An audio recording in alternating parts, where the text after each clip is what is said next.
এইটার ভ্যালু বা মান বের করতে দিয়েছে, সর্বনাশ, দেখে তো ভয়ঙ্কর কঠিন বলে মনে হচ্ছে, কিচ্ছু কঠিন না। দেখো এই যে 2 এর রুট মানে বর্গমূল, এটা মানে জানো, এটা মানে হচ্ছে বর্গমূল মানে হলো পাওয়ারে বা ঘাতে 1/2 থাকে, হলো এইটুকু। এবার এই যে রুট, এটার জন্য আবার 1/2, এই যে রুট এর জন্য আবার 1/2, আর এই যে রুট এর জন্য আবার 1/2।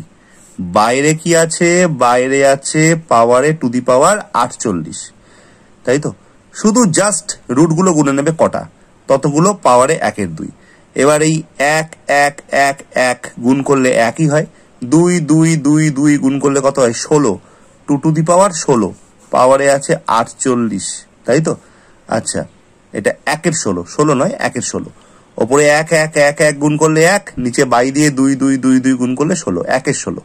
তাহলে এই 16 আর 48 গুণ মানে কাটাকুটি 3 16 48, তার মানে অ্যান্সারটা হয়ে গেল 2 এর কিউব। 2 এর কিউব মানে হচ্ছে 3 বার 2 কে গুণ কত হয়? 8।